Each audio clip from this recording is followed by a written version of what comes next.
It's your life, make it large, अशा प्रकारचा संदेश सारखा तरुण तरुणींच्या मनावर बिंबवला जातो. आणि one of the ways to make it large is supposedly to drink alcohol. आणि कुठलंही ऑकेजन का असेना, म्हणजे कॉलेजमध्ये आपल्या जोडीदाराने आपल्याला हो म्हटलं तरी दारू, ब्रेकअप झालं तरी दारू, परीक्षा पास झाली तरी दारू, फेल झालं तरी दारू. तर जीवनाच्या कुठल्याही अंगामध्ये सेलिब्रेशन करण्यासाठी उत्तर काय, तर दारू. आणि तुम्ही दारू पित नसाल तर तुम्ही जणू काही मागास आहात, तुम्ही गावंढळ आहात. To drink is to be cool, अशा प्रकारचा प्रपोगांडा मोठ्या प्रमाणात तरुण मुलामुलींवर केला जातो आहे. आता या बाबतीत एक तरुण म्हणून माझी भूमिका काय आहे हे ठरवणं महाराष्ट्रातल्या, भारतातल्या सगळ्या तरुण तरुणींसाठी अत्यावश्यक आहे. आणि ही भूमिका निव्वळ मतांच्या आधारावर ठरू नये, तर या बाबतीतलं विज्ञान काय आहे आणि फॅक्ट्स काय आहे याच्या आधारावर ठरणं आवश्यक आहे. कारण मतं तर काही असू शकतात, पण हा मुद्दा इतका महत्त्वाचा आहे की इथे केवळ मतांच्या आधारे काम नाही चालणार. सो दारूविषयी विज्ञान आपल्याला आता काय सांगतं, तर 2-3 महत्त्वाचे मुद्दे. Global status report on alcohol and health जो आहे त्याच्यानुसार दरवर्षी 33 लाख लोक हे दारूमुळे जगभरात मृत्युमुखी पडतात. आणि तंबाखूमुळे कॅन्सर होतो हे तर सगळ्यांना माहिती आहे, पण दारू देखील कॅन्सरला कारक ठरणारे जे घटक असतात त्यांना कार्सिनोजेन्स असं म्हणतात.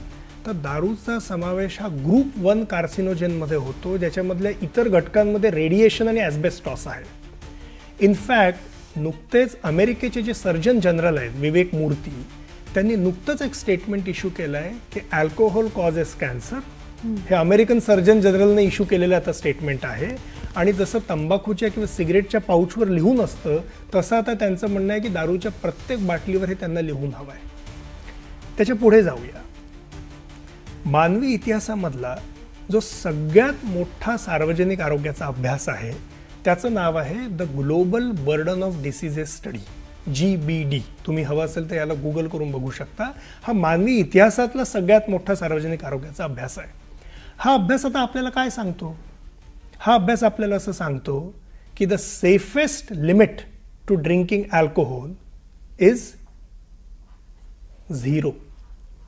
त्यामुळे अनेक बाबतीत लोकांचा असा गैरसमज असतो की हो थोडीशी प्याली तर चालते, आम्हाला कोणीतरी सांगितलं होतं हार्टसाठी बरी असते, वाईन म्हणजे तर फळांचा रस आहे हो, तो चालतो. अशा अनेक प्रकारचं संपूर्णतः थोतांड आपल्या माथी मारलेल्या जातं. मानवी इतिहासातला लार्जेस्ट मेडिकल स्टडी आता कन्क्लुझिव्हली हे डेमॉन्स्ट्रेट करतो की the safest limit to drinking alcohol is 0. त्याच्यामुळे मी निव्वळ 31 डिसेंबरला पितो काय की रोज पितो काय, बोथ आर डेंजरस. दारूच्या बाबतीत सुरक्षित भूमिका एकच, ती म्हणजे त्यापासून दूर राहणे. मी मगाशी जसं बोलताना म्हणालो तसं मला फार अभिमान वाटतो हे सांगण्यात की मी ज्या गडचिरोली जिल्ह्याचा रहिवासी आहे तिथे लोकांनी 1993मध्येच हा निर्णय घेतला. आणि आमच्या जिल्ह्याच्या लोकांनी एकत्र येऊन असं ठरवलं की आमच्या जिल्ह्यात आम्हाला दारू नको. आणि म्हणून एक प्रचंड मोठी चळवळ झाली. मी त्यावेळेला 3रीत होतो आणि त्या चळवळीत माझ्या आईवडिलांसोबत मी भाग घेऊ शकलो. खरं तर मला हे सांगायला अतिशय अभिमान वाटतो की त्यावेळेला एक आम्ही मोठा मोर्चा काढला होता आणि त्या मोर्चामध्ये माझे आजोबा जे स्वतः स्वातंत्र्य सैनिक होते ते आले होते, माझे आईबाबा होते आणि मी आणि माझा मोठा भाऊ पण सामील होतो. आणि त्यावेळेला या दारू आमच्या जिल्ह्यात नको म्हणून काढलेल्या या मोर्चामध्ये आम्हाला अरेस्ट करण्यात आलं आणि पोलीस स्टेशनमध्ये नेण्यात आलं होतं. तर दारू नको म्हणून जेलमध्ये जायची संधी मला मिळाली, हा माझ्या आयुष्यातल्या सगळ्यात जास्त अभिमानाच्या प्रसंगांपैकी एक आहे. पुढे आमच्या जिल्ह्याने तर दारूबंदी केलीच केली, पण जीवनभरासाठी दारूकडे बघण्याचा माझा दृष्टिकोन काय हा देखील त्यावेळेला बनला. पण मला असं वाटतं की तरुण तरुणींना हे जे फसवल्या जात आहे हा दारू कंपन्यांच्या प्रचाराचा प्रचंड मोठा भाग आहे. जगातली one of the largest alcohol company DIGO, तिचे CEOची एक मुलाखत मी वाचली होती. त्याच्यात त्यांनी चक्क असं स्पष्ट लिहिलं होतं की डेव्हलप कंट्रीजमधलं अल्कोहोल मार्केट आता सॅच्युरेट झालं आहे.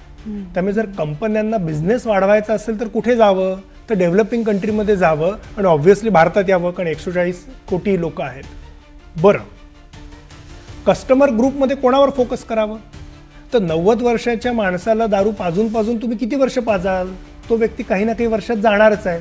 त्यामुळे तुम्हाला खरा कस्टमर ग्रुप कोण पाहिजे, तर तरुण मुलं पाहिजे, म्हणजे 70 वर्षाचं गिऱ्हाईक मिळेल.